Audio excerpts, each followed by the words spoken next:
Anyway, today the webinar that I'm going to be delivering, the topic for this webinar is about developing your writing and really creating a paper from a discussion post. Now, I guess I want to couch this, before we get going, I just want to couch our discussion here, or my lecture here, in the idea that academic writing, all parts of academic writing, all different genres of academic writing share certain conventions. So taking something like a discussion post, there's going to be a main idea, there's going to be some main points that are elaborated upon briefly there. And this webinar is really about expanding that discussion post and making it into a more formal academic essay or course paper. Sure. But again, before I move on, I want you to kind of think that the elements that are present within an academic essay are also present within a discussion post and vice versa. And this can even be extrapolated to something like a doctoral project or a dissertation. Sure. Yeah, today in this webinar, we're going to talk about the role of a discussion post and paper that these two elements have in a course, kind of how they fit into a general course. We're going to be looking to understand how a discussion post can be a basis for a course paper. So yeah, as I mentioned, kind of using the discussion post as a jumping off point to expand on those ideas and craft it into a more formal academic paper or course paper. And lastly, we're going to identify the steps for developing a paper from a post. So we're not just going to talk about how to do this, we're going to give you guys some steps for actually doing this should you choose to. So here's kind of where these two elements fit into your general weekly course here at Walden. You start on top by looking at some course resources, digging into some of this research, some of the course content that your professor has laid out for you. As a way of interacting with that course content, you're going to write a discussion post oftentimes, and you're often going to be required to respond to the posts of your colleagues. Obviously here, this is about cultivating a kind of an academic intellectual discussion around the content of the course that's delivered that week. Next, when you're looking at perhaps expanding this into a larger piece, into an academic essay, you're going to then return to the research, explore this topic, and learn as much as you can about it. Generally, you can think of the course content as kind of a jumping off point if you're going to focus in on this topic and write an essay. If that's something you choose to do, you're going to need to return to your research to bring depth and breadth to your knowledge on that subject. Next step from there is you're going to expand these ideas, go into more detail, elaborate on some of the points being made within that content area, and write actually a paper. Lastly, you're going to turn this in for some instructor feedback, perhaps a grade on this. But yeah, these are kind of how these two elements are situated within a Walden course. Yeah, as you can see, going from a post to a paper, as this webinar is titled, this is going to be kind of the middle steps, right? You can see on the top, we start with kind of the instructor-driven course resources, and we end with this instructor feedback. So the loop comes all the way around. Okay then, let's talk about this as a group. In the chat box, as you can see that's just come up, I want you to offer your answers, and let's talk a bit amongst ourselves. So what I'm looking for is, how do you develop ideas for your academic writing? What techniques do you use, or how do you get your ideas? Yeah, so when you're looking in that idea generation point within your writing, when you're just starting out, how do you get your ideas? Where do you get these from, and what techniques do you use to pull them out of your head to then write about? I'm going to mute here for a second, but I'll return in a couple of minutes and we can talk about some of these different techniques that you guys use.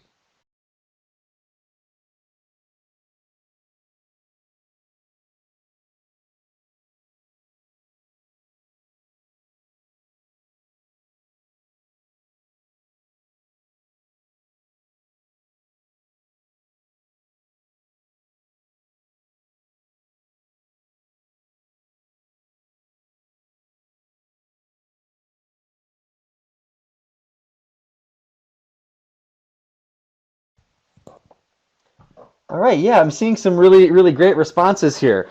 Some people are saying that they enjoy brainstorming. One that I thought was particularly good was this person who talked about looking within the course resources and thinking about what interests them. That's a great way to do it. You know, follow your interest.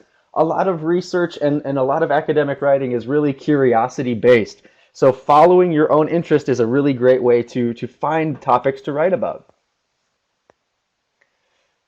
The assignment prompt I'm seeing, so because I'm directed to do so would be kind of that answer. Sure, that's a good practical answer. Reading and brainstorming, okay, great. Past experiences, that's an interesting way to let your own interest or your own experiences kind of guide you.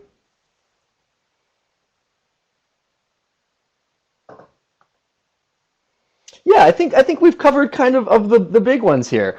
I mean, when I sit down to write an essay, I think brainstorming is a really good way to go about this. Mind mapping, which would be somewhere between a brainstorm and an outline, is a great way to do this. Outlining was mentioned in this chat also. I would certainly recommend that for larger pieces.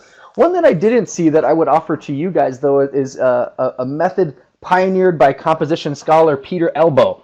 He would say that free writing is a great way to kind of come to a topic that interests you or find something to write about, which is kind of funny, you know, writing about anything leading you to writing about something. But I think free writing is another really good technique to use when you're trying to generate ideas. Cool. Thanks for you guys.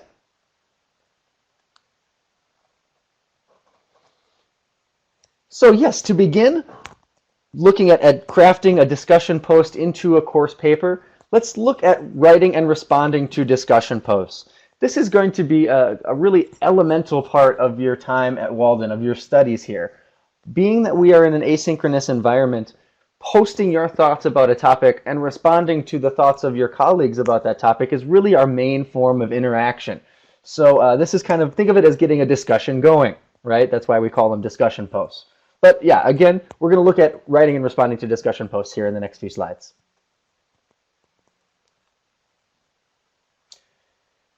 Students write discussion posts for a number of reasons here, right? One, it is to evaluate the authors. Sure, you're looking at some of the minds within your field who are offering their take or their findings of their research, evaluating that and looking perhaps even for gaps in research would be the next step there. Students write discussion posts to develop ideas and arguments. Yeah, this is a really interesting idea because the conversations that arise from discussion posts or from intellectual conversation in general often have a way of sharpening our ideas and even refining it into something like an argument, right? Having an intellectual or an informed discussion with a colleague about an idea can really tell you what you think about that idea in an interesting way. We use discussion posts, or students write discussion posts to show understanding of resources. Yeah, to show that you've gained this knowledge, and a discussion post in that context would be displaying this knowledge. And lastly, students write discussion posts to explore questions. Yeah, to look into these questions that are within your field and from the course resources, perhaps offer some sort of solution to that, right?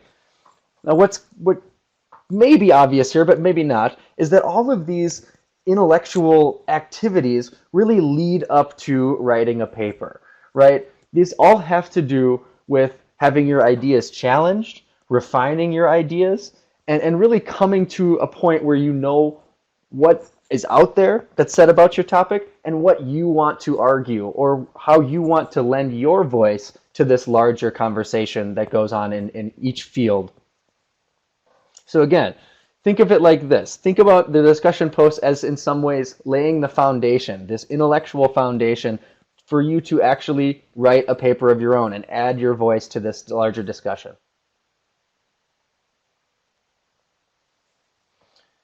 Yeah, in a post, there are some other things going on here, right? You can, in terms of practicing academic writing, how this relates to perhaps a larger piece is you're making claims. You're offering your opinion, right? Or the opinion that's based on the resources that you've encountered. You're going to organize logically and develop paragraphs. Yeah, this is still within a discussion post context here. You're going to craft full paragraphs. You're going to support your point with evidence. Absolutely. This is elemental in academic writing, right? We need to support our points with strong evidence so that the reader believes what we're talking about and recognizes that we are an authority in this topic area. It helps you proof for grammar and APA. Yeah, absolutely. This is a kind of a low stakes way for you to try on using APA formatting or some grammar concepts that might not be super familiar to you, right? Before we go into a large academic essay, it's nice to be able to try on some of these rules if you don't know them by heart. And practicing academic writing also includes avoiding informal language, right? We want to speak with a scholarly, authoritative tone. Yeah, again, as many things within academic writing, this builds your authority to the reader. It shows the reader that you know what you're talking about and that they can believe what you're saying. Yeah.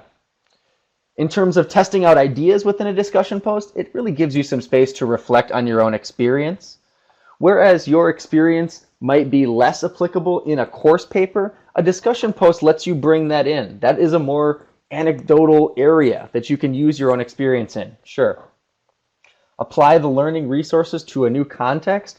Absolutely. So taking some of the resources that the professor has given you and applying them to new situations, and the application of that knowledge is definitely something that happens within a discussion post. And it allows you to analyze and critique what you've learned. And this is, again, an absolutely elemental thing within academic writing and academic thought. Being a critical thinker and analyzing the content that you ingest is what we do both in discussion posts, but to a larger extent in course papers as well. For some more resources about writing and responding to discussion posts, you can take a look at this link in the bottom right-hand corner here. This is another resource that's offered by the Walden Writing Center that if you would like to get a little bit more in depth with this specific idea, go ahead and check that out.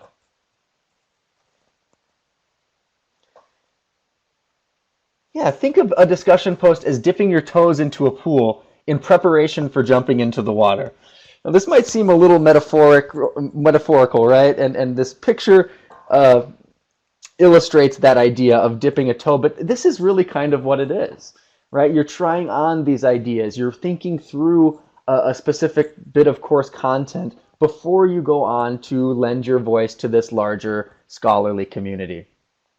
Again, at the bottom right here, if you'd like to delve further into the idea of writing and responding to discussion posts, that is available for you right there. Feel free to click on that link, hopefully after this webinar.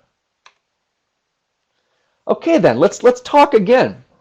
I want you to think about a time when a discussion post has been helpful to you in your thinking and writing process. Then complete the following sentence.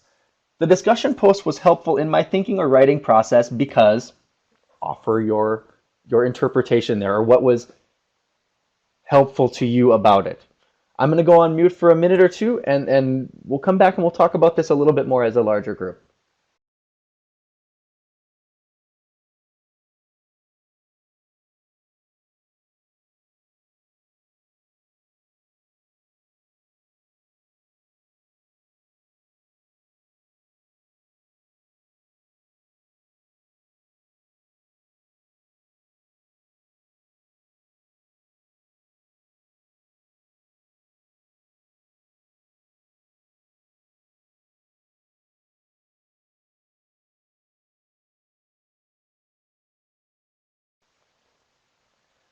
All right, cool. We have some of our first answers coming in here. The first few of them have to do with gaining a new perspective.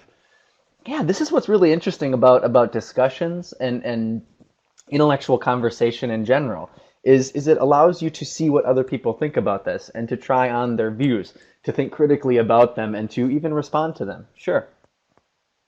Yeah, I learned a lot from my classmates in terms of new ideas. Yeah, great. Absolutely.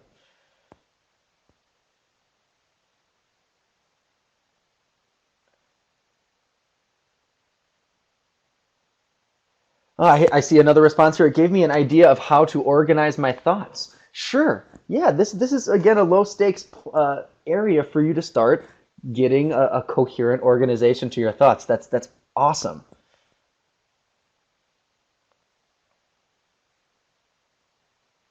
I see a few more people typing.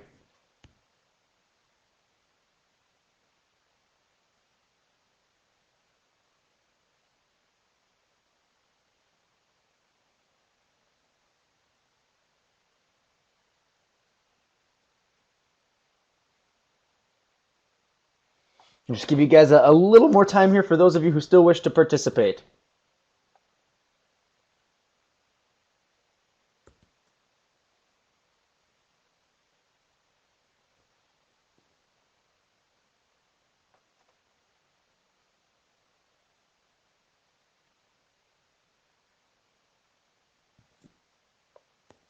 Okay, yeah, this has been some really good participation, so thank you guys. But I think overwhelmingly, I saw that people were able to try on new perspectives for a topic area, which is what discussion and academic interchange or conversation is really all about. Some of the other points that I saw here that are really good is working with in-text citation and APA formatting, absolutely, or gave me an idea of where to start.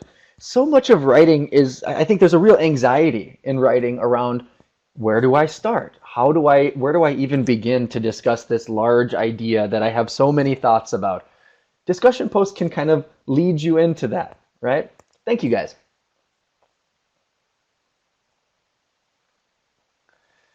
So then looking at a bit of how to expand this, let's take a look at a couple of different assignment prompts here. The top one is about a discussion post. And should be, for those of you who aren't new to Walden, who've been students for a while, this is going to sound kind of familiar. So the prompt goes as follows.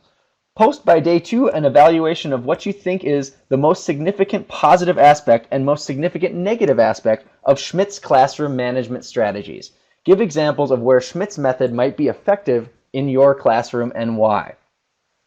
So what this discussion post is calling for is for the student to look at Schmidt's writing about classroom management strategies and to offer what they believe is the most significant positive and the most significant negative. Yeah, that seems pretty straightforward.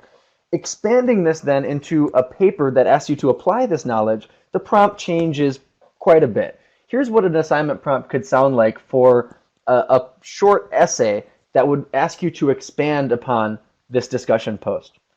Consider a scenario in which you are recommending your entire school take on a classroom management approach from your course readings. Submit by day 7 a 3 to 4 page paper that includes the following: an explanation of the method you would use to educate fellow faculty on your approach, including how would you manage meetings, what materials you would provide, and how you would take resistance into consideration. So one thing that becomes clear here is that you need to expand on your discussion from the discussion post.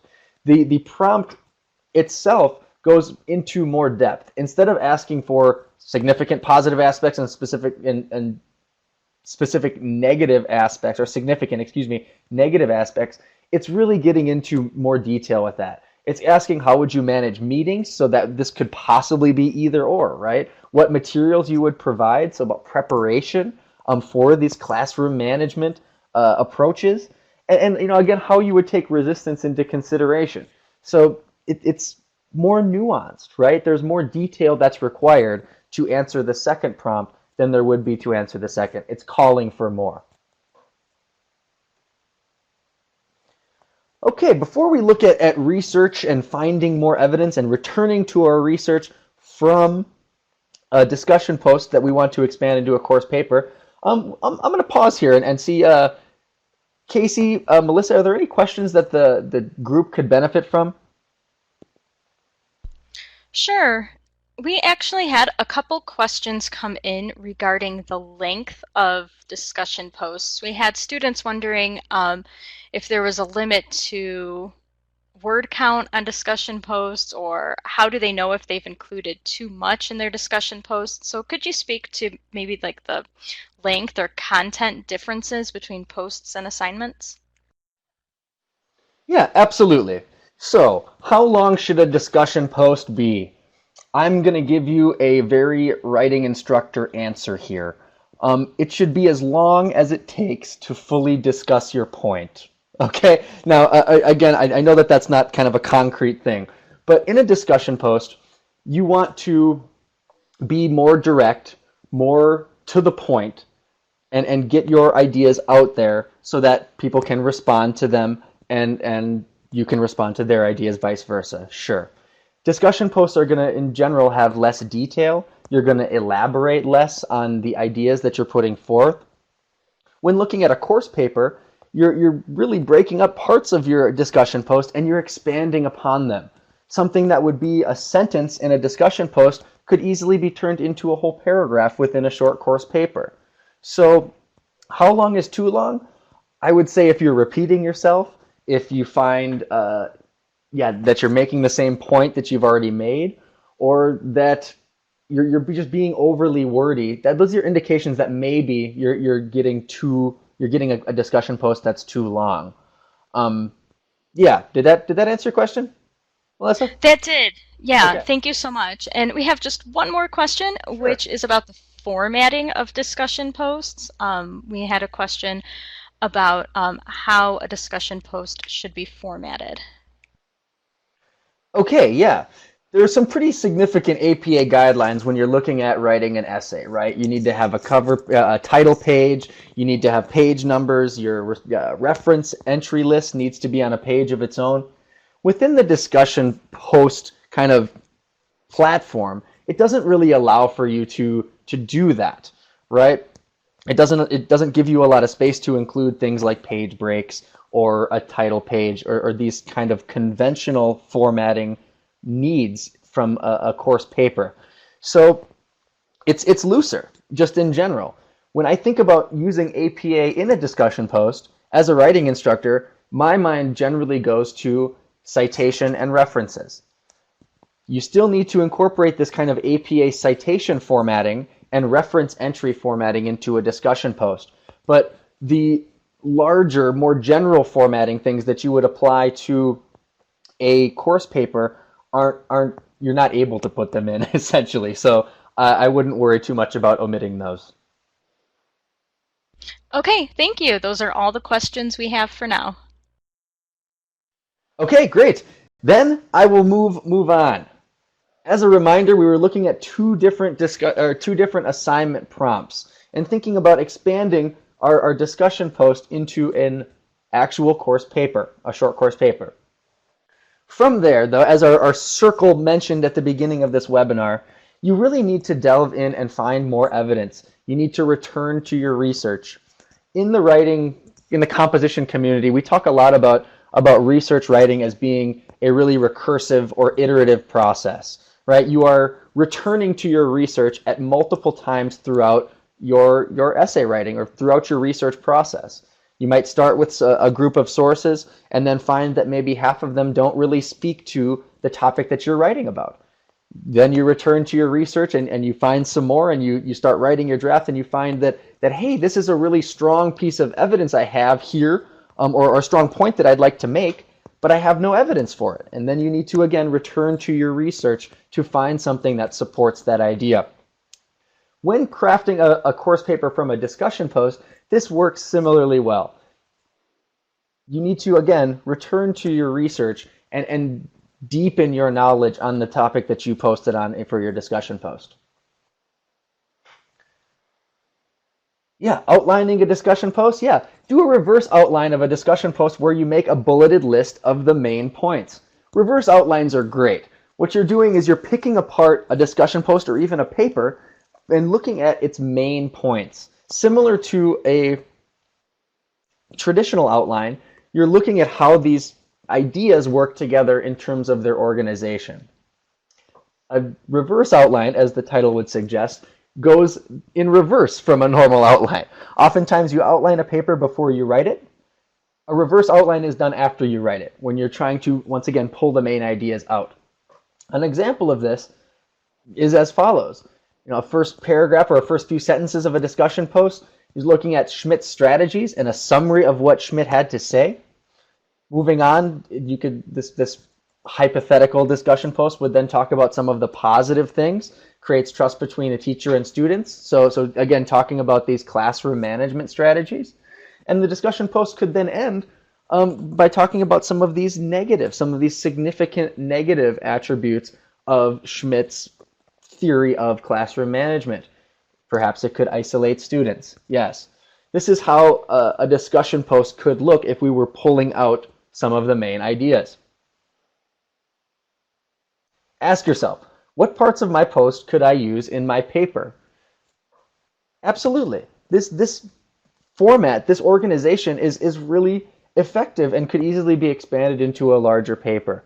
As you're looking at crafting a academic piece, a larger academic paper, this is kind of how, well, excuse me, this can inform your organization, starting with kind of a summary of Schmidt's strategies, then looking at a number of positive attributes of these strategies or of this theory, and then looking at some of the negative attributes. It informs a potential organization if you were to expand it. That's why a reverse outline can be really useful when looking at a discussion post. Let's take a look at this sample paragraph. I'm going to read this, but then once we're done in the chat box, I want you to really pick apart the main points that are here, right? The question I want you to keep in mind as I read this discussion post is this. What are the main points of this paragraph that we can keep aside for a later assignment? So yes, without further ado, I have used many of Schmidt's 2016 classroom management strategies in my own classroom.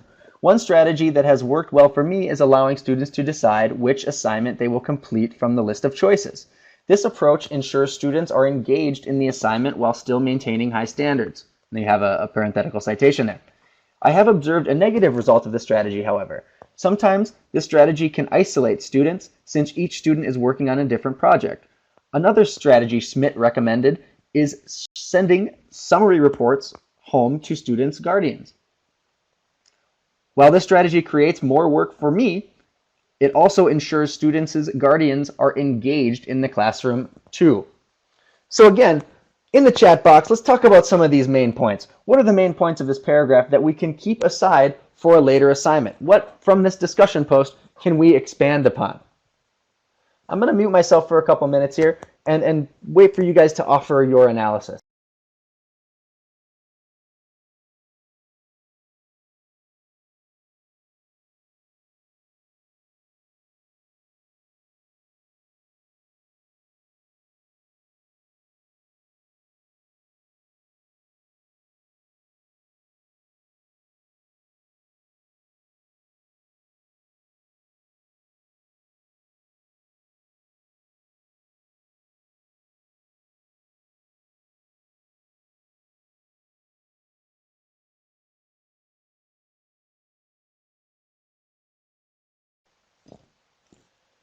Awesome. I'm seeing some great responses here. If you're still working on this, no rush. By all means, take your time. I'm gonna go on mute again. But again, you guys are doing a great job.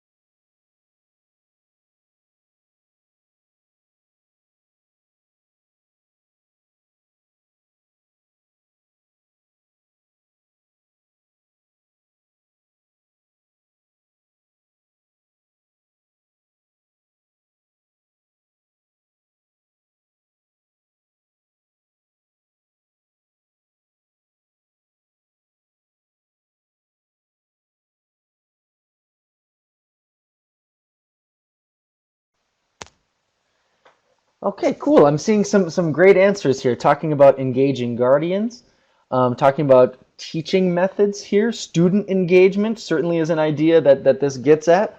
Multiple strategies used as a subtopics for a final paper. Absolutely, that's a great way to do this. Classroom strategies, classroom management. Students can be isolated. Sure. As I look at a paragraph like this, I think that there are really three main things that can be expanded upon here. One is right at the beginning when they talk about Schmidt's classroom management strategies.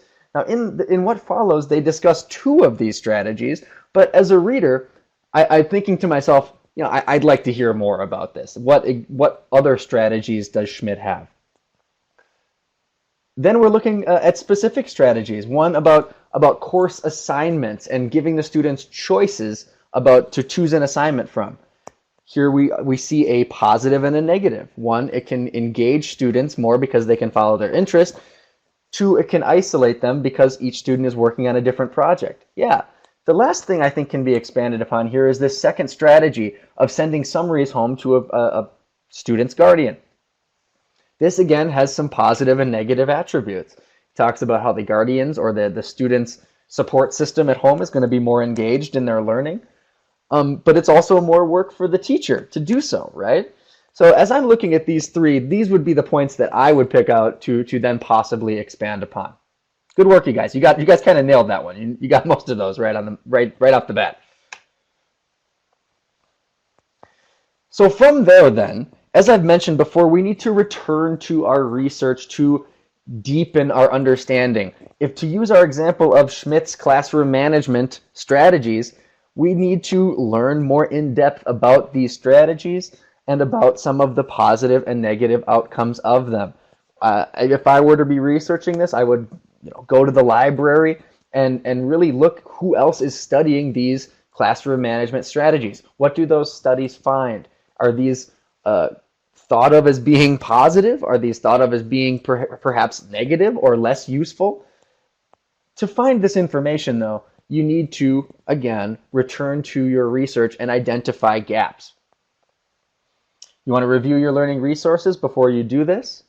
Then visit the library. This is a great place to find academic scholarly research, which should always be the backbone of your academic argumentation.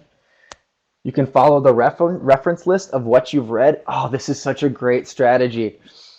A lot of the pieces that you're going to encounter as scholars have extended reference lists, right, where they lay out the publication information of the sources that they use.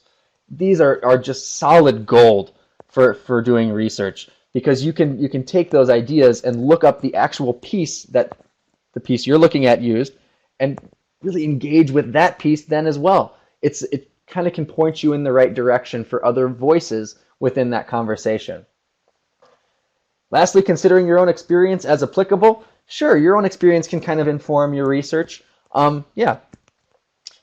As you can see on the right-hand side of this slide, though, we have a link there to Ask a Librarian. This is something I really can't stress enough. Research librarians, think of them as professional researchers, right? When my in-person students come to me and ask me for research help, I'm pretty good. I can point them kind of in the right direction of some good sources, but the librarians at any university, particularly at Walden, are going to be able to find you the best sources to use within your topic area. They are experts at finding these. So by all means, I would really encourage you to use research librarians. Again, they are pros at doing this. They can find anything for you. So take advantage of them. Continuing our discussion about identifying gaps and expanding our research then, let's return to this kind of Schmidt's classroom management strategies. If we're looking at student choice in assignments, this can kind of relate to the idea of engaging students. That can open up a further vein of research for you and potentially even a gap that has not been researched, which is what we're always looking for to add our voice to these larger academic discussions.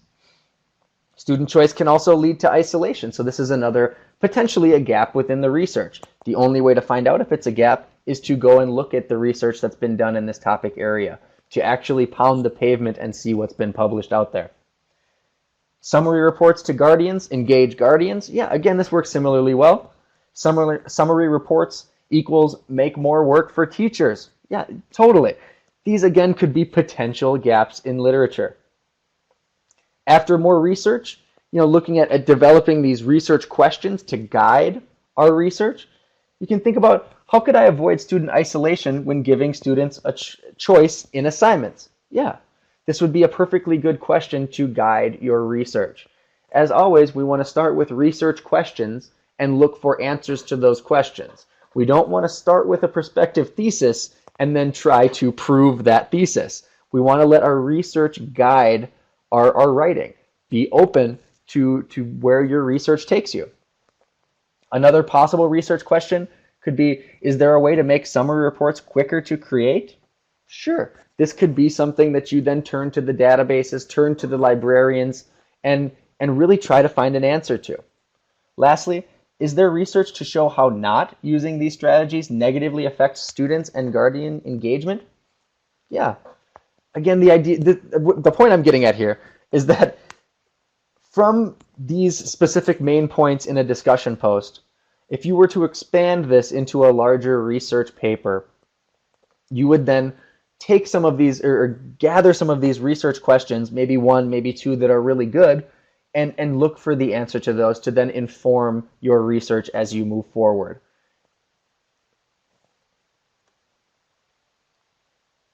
And this exploration, as I just mentioned, is really the next step here, right? You need to generate more ideas, follow your research, see what's out there, explore the scholarly world as it relates to that topic.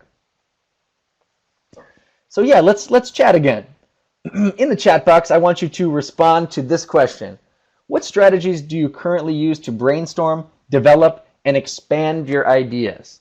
So once you've kind of got a notion in your mind of, I want to write about this idea, how do you expand on that? How do you bring, yeah, I'll just leave it there. How do you expand on that? Brainstorm and develop and expand those ideas to then put them into a larger paper. I'll give you guys a couple minutes to respond.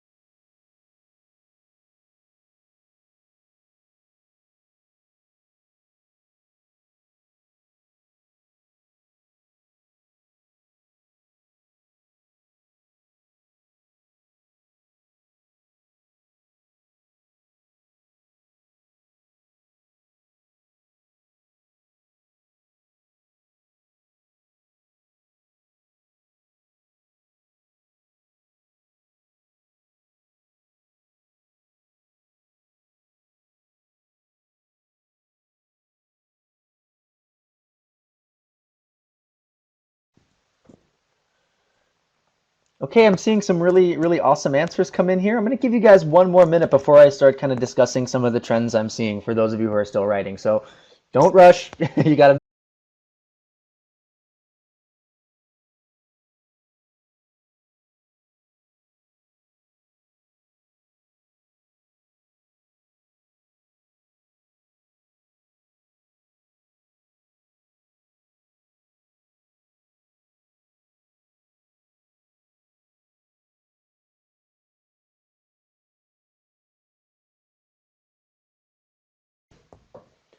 All right, cool. I'm seeing some really good responses here. One that particularly catches my eye is about mind mapping and how it's a great approach because you break the idea into sub-ideas and look at the organizational principles and themes that emerge that can inform the structure of your paper. That kind of took the words right out of my mouth there. Absolutely.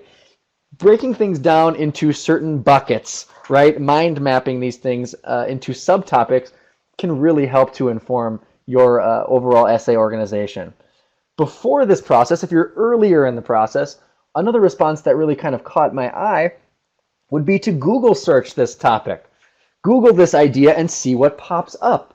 You know, although this isn't scholarly and a lot of what you find might not be appropriate to use in an academic essay, it's going to give you a pretty good idea of some of the conversations that are out there in this topic area. That some of the things that come up in this Google search, this just general open internet search, is going to be some of the things most likely that the scholars are actually writing about. The difference is the popular sources that you find on Google are going to be summaries of some of these larger conversations, while the scholarly sources you find at the library are going to be the people who are actually doing the research. They are actually lending their voice to this conversation. So they're not commenting on the conversation, they are joining the conversation. There's kind of a big difference there. But again, these are really good strategies. From there then, from this general Google search, you can move into the library database and look for some evidentiary research or some research, some scholarly research, excuse me, scholarly research would be the way to put that, that is addressing these same ideas that you found in a Google search. So yeah, those are some great strategies. Thanks for participating, you guys. Here are some other methods that some I've mentioned, some I haven't, about exploring your ideas. One, and this is one I love, I use all the time with my in-person students, free writing. Free writing is simply sitting down and forcing yourself to write nonstop for 10 minutes. Now, Peter Elbow would say that if you can't think of anything more to write, that you should just repeat the last word that you wrote over and over again, or write, I have nothing to say, or no, no. This is a good strategy, in my opinion, because it kind of takes some of these ideas that are in your brain and gets them on paper without you having to worry about some of these more mechanical trappings of academic writing. When you're free writing, you're not worried about where that comma goes. You're not worried about if I'm creating complete sentences or complete thoughts. This is not what you're doing. This is not the focus of it. You're just taking what's in your mind and getting it on a page. Elbow would say that free writing is a vehicle to show us what we already know. It's a way of articulating our views on paper and getting them from in our head onto a page. So I know I'm spending a lot of time talking about this, but it's very close to my heart. I would recommend free writing to anyone, absolutely. Outlining, yeah, or mind mapping, very similar. Thinking about some of these subpoints and subtopics within this topic that you're working with, and seeing maybe how they could fit together. Sure. Take a break is another good way to explore these ideas. There can be kind of this like eureka moment, right? Where you sit down to do something completely unrelated to writing, and you realize that hey, I want to make this point. This is perhaps my strongest point, or this is an idea that I definitely need to expand upon in my research. Taking a break and moving away from your writing is a really good way to generate new ideas and to kind of recharge your batteries as a scholar. I've often found that my best ideas, my most poignant writing comes from a place when I'm doing something that has nothing to do with writing, right? And I'm just doing that kind of intellectual work to be able to then return to my writing and articulate those on paper. For some more, another couple of resources that we have that discuss these kind of pre-writing techniques are in the bottom right-hand corner here. We have one that talks about pre-writing techniques, taking the next steps, and one that's about pre-writing. It's just a pre-writing page, so it has a number of other resources there. For those of you who are interested in kind of how these work and in learning more about pre-writing techniques, I would definitely encourage you to take a look at these. Walden has a number of resources to help you as you get started. Exploring your ideas. So here we have kind of a paper outline, and we're going to return again to this Schmidt's theory or Schmidt's strategies of classroom management.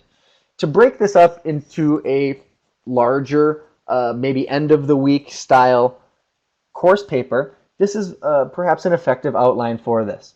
Thesis could be something like Schmidt's 2016 strategies of student choice in assignment and summary reports lead to increased student and guardian engagement in the classroom. So this is making the point that Schmidt's strategies lead to more engagement, right?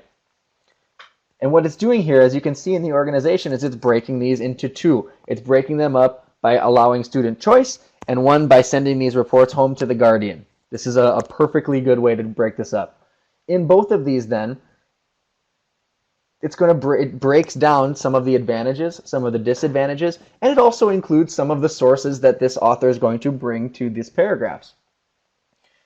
Yeah, this is a good way to go about outlining. I often encourage my students to include source material in their outlines, because then you don't have to go searching for it when the time comes to actually write. I think part of the battle with writing is looking at things logistically, right? Saving yourself time becomes an important writing skill in a larger research piece. So if you can do that by cataloging some of your sources in an outline, that's a great move, and I would definitely recommend it. The other advantage that an outline really gives you is it allows you to change things, big things like organization or paragraph placement around in a really small, low stakes place. As I'm looking at this, if I wanted to switch these two paragraphs around and see if that was more or less effective for my overall argument, I could do that really easily. I don't, as opposed to when you write the whole essay out, you then need to work on your transitions and work on working this information that was once towards the end of your paper in towards the beginning. And this can be more tricky, right? This can take longer to do that in an eloquent and succinct way. When you use an outline, it's just a copy and paste. You can easily do that and look at how your line of thought is being developed in that essay. So I really like outlines for that reason. As you write, you will expand on these ideas, right? Offering your own analysis, working with source material that supports your point, showing the reader how you mean for them to interpret this source material, excuse me, this source material, and really expanding on your ideas and what you think. This is what writing is really all about, right? We're elaborating on our views. In writing your paper, use your mind mapping, outlining, free writing notes, etc. Once you turn to write, it doesn't mean that you got to throw your outline away, right? You can always refer back to that. If you're forgetting, what was I going to say in paragraph 3? I remember I had something that I needed to do here. There you go. You can just look back at your notes, right? And see exactly what you meant to accomplish there. Be sure to include an introduction, a body, and a conclusion. This is good advice for any academic piece, especially a course paper. You want to have a beginning, a middle, and an end for your reader. You want to lead your reader in with an introduction, show them the main argument at the end of your introduction and your thesis statement, then expand upon these subpoints in your body, and lastly, lead the reader out in a conclusion, giving them that kind of circular feel that you've talked about this topic at length, and I'm ready to not talk about it anymore because I've covered it fully. Take time to revise and proofread? Absolutely, Revision, proofreading, returning to your draft once you've got it on paper. This is how you make a good essay. Right? I think students often think that writers will wake up in the morning and be really, really happy with what they have to say and confident about their message and sit down from beginning to end and write this. But this is really not how it goes. The best writers that you know, the best writers that you read, return and revise and proofread at length, sometimes for months on end. So don't think that you need to write something perfect the first time. Be ready to revise and proofread.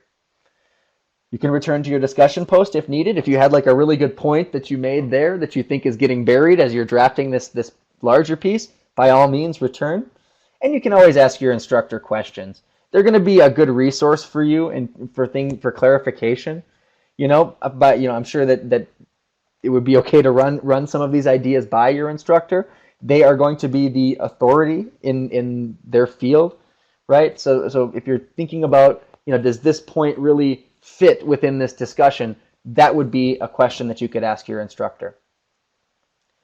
For those of you interested in learning more about crafting a paper, we have a link here in the bottom right corner that talks about the life cycle of a paper, and another one that talks about revising and some important things to keep in mind as you return to your draft to make it better.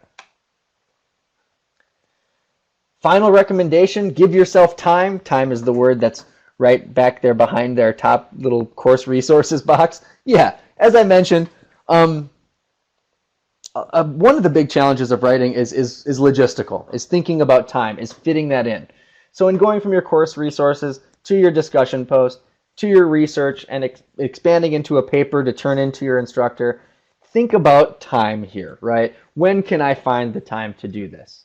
When am I fitting this into my life? And be ready to return to certain steps throughout the process to expand your knowledge base, to remind yourself of where you wanted to go with this piece, and then to eventually craft something that you feel strongly about and you feel it's an effective piece of writing. Okay, lastly, let's take about like 2 to 3 minutes to do this one so that we have a little bit of time for questions at the end. But I want you to consider a discussion post you wrote recently, last week or the week before. Did you use it to develop ideas or complete that week's paper? If so, how did you use it? If not, how could you use this webinar the webinar strategies, the webinar I just been delivering, to use that and expand that into your week's paper. So again, the question is, think about a discussion post that you've crafted. Did you expand that into a paper? If yes, how? If no, how could have you done that? I'll give you guys a couple minutes to think about this, and we're going to be back in a couple minutes here.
Okay, then, in the interest of time, we're gonna move on here. But I see many of you have never done this, right? You haven't taken a discussion post and expanded it. I'd recommend doing this. You're deepening your knowledge. To do this, I'm seeing some people saying that they would create an outline or return to their research before they do so. Yeah, this is kind of what this question was meant to get after. Returning to your research, deepening your knowledge about what you wrote about in your discussion post, and then crafting that, picking that apart into subtopics and expanding upon those subtopics, sure. So if you have questions, go ahead and put those in the Q&A box at the moment. I'll field a couple of them in these last few minutes here of this webinar. If you have questions after this webinar, feel free to reach us out to us at writingsupport@waldenu.edu. This is our general writing support email, and we will respond to you with a thoughtful answer or perhaps a resource that can be helpful to you in exploring ideas of academic writing. For more tips, for more resources regarding writing discussion posts, you can take a look at the webinar on writing and responding to discussion posts. That would be a great one to listen to, or life cycle of a paper. I think both of these were linked to earlier in this webinar, but I'm going to pitch them again here because they are really good resources. And if this is something that you struggle with or that you'd like to learn more about, I would point you in this direction. Thank you so much. Oh, yes. Go ahead, Melissa. Yeah. Sorry. We have just two questions for you, if you have time. Sure. The first one is about, are there any, I guess, maybe not rules, but recommendations for how many sources you should use in a discussion post versus a course paper? Sure. That's a great question. In looking at the place of a discussion post within a Walden course, oftentimes you're going to be using the course resources that were provided to you that week, right? You're going to be responding to, analyzing, critiquing those course resources. So it's appropriate to kind of stay on just those course resources there, maybe bringing in one or two more resources that you've done the research on yourself. As you're expanding into a course paper, you want to bring in more sources, right? You want to, again, expand your knowledge in this topic area. I'm not going to give you a number because that's just not my style. But I would say that needs to be significantly more. So maybe twice as many, maybe something like that. for those of you who really want to pin this down. But again, discussion posts are really meant to engage you with the course content and to cultivate a discussion with your peers and colleagues about that course content. When you're moving into writing a paper, you need to expand your resources and gather more to become more informed on that topic. Thank you. And on the topic of expanding a post into a full paper, we had a few questions come in about using a discussion post as part of a later assignment. Can students take a discussion post and recycle it as maybe the beginning or middle of some other assignment? Thank you, Melissa. This is a good question, right? But the answer is no. No, you can't. Recycle. Here's how this works, right? When you turn in a piece of writing to a class for a grade, this is technically considered a publication, right? This is kind of on the books, as it were, as something that you've submitted. So if you were to take that and recycle that, put that into a larger piece, not changing it at all or expanding upon it, that is considered a form of plagiarism, right? So again, you really want to, if you're going to use a discussion post in a course paper, you want to expand upon that, bringing in more critical thought, bringing in more sources, and elaborating more on the ideas that you kind of touched on in your discussion post. I'll point you back to that slide about dipping your toe versus jumping in. This is a good way to think about this. Yeah, I'll leave it there.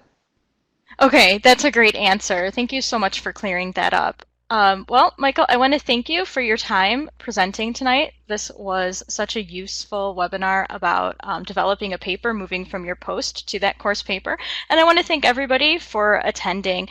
The recording will be part of our webinar archive if you want to come back and view this at a later date. And as Michael said, if you have any questions, please feel free to use that email address, writingsupport@waldenu.edu. Thanks. Have a great day, everyone.